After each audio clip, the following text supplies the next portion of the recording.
வல்ஹம்துலில்லாஹி ரப்பில் ஆலமீன். அன்பு நிறைந்த ஹாஜிகளே, ஹாஜிமாக்களே, மக்காவில் இருக்கக்கூடிய முக்கியமான இடங்களை நாம் ஜியாரத் செய்தோம். இன்றைய தினத்தில் தாயிஃபை நோக்கி நாம் பயணம் செய்கின்றோம். நம்மளுடைய பயணங்களை அல்லாஹ் லேசாக்கி வைப்பானாக.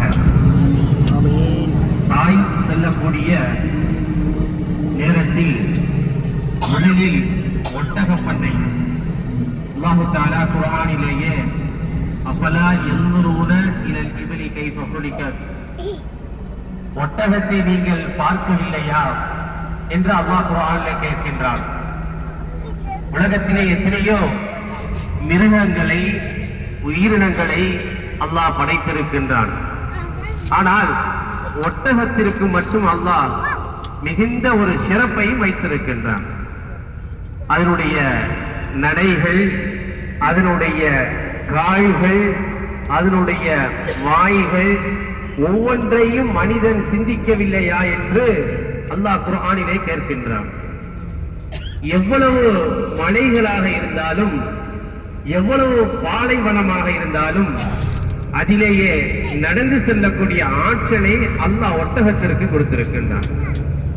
மிருகங்களிலேயே ஒட்டகத்தை போன்று ஒரு பொறுமையான ஒரு உயிரினத்தை பார்க்க முடியாது. அந்த அளவிற்கு அல்லாஹ் தஆலா ஒட்டகத்திற்கு சிறப்பை வைத்திருக்கின்றான்.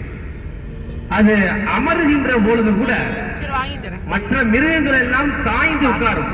ஆனால் இது நாம் தொழுகையிலே எப்படி அத்தையாத்திலே உட்கார்கின்றோமோ அதே போன்று அது சஜிதாவிலேயே அமர்ந்து கொள்ளும். ஒட்டகத்திற்கு மட்டும் அல்லாஹ் அந்த தன்மையை கொடுத்திருக்கின்றான்.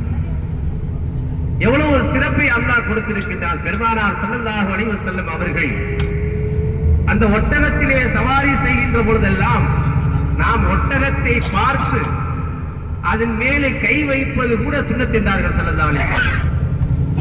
அந்த அளவிற்கு முதலிலேயே நாம் ஒட்டக பண்டிகையை பார்க்க இருக்கின்றோம். அந்த ஒட்டக பண்டையிலே நாம் பார்க்கின்ற பொழுது அங்கு பால் கொடுப்பார்கள். அந்த பாலை வாங்கி நாம் குடிக்கலாம். இன்னைக்கு ஆராய்ச்சி செய்கிறார்கள்.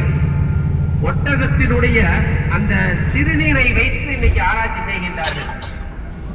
எப்படி ஆராய்ச்சி செய்கின்றார்கள் என்று சொன்னால், ஒரு காலத்தில் மதீனாவிலே பெருமானார் ஸல்லல்லாஹு அலைஹி வஸல்லம் அவர்கள் சில தோழர்களுக்கு சொன்னார்கள், உடல்நிலை பாதிக்கப்பட்டிருக்கின்றன, அவர்களுக்கு சொல்ல முடியாத நோய்கள் இருக்கின்றன, அந்த நோய்க்கு ஒட்டகத்தினுடைய சிறுநீரை நீங்கள் குடித்து விடுங்கள், உங்களுக்கு நோய் குணமாகும் என்பதை அங்கு ஸல்லல்லாஹு அலைஹி வஸல்லம் சொன்னார்கள்.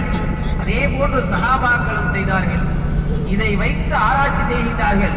பெருமானார் ஸல்லல்லாஹு அலைஹி வஸல்லம் அவர்கள் எதை சொன்னார்களோ அது பல ஆயிரம் அர்த்தங்களை தரக்கூடியதாக இருக்கின்றன.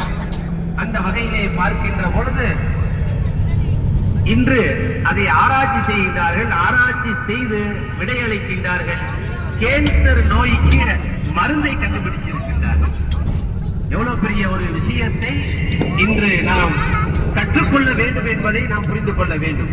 ஏனென்று சொன்னால், ஸல்லல்லாஹு அலைஹி வஸல்லம் அவர்கள் சொன்ன எல்லா விஷயங்களுமே, எல்லா நிலைகளுமே நம்மளுடைய முன்மாதிரியா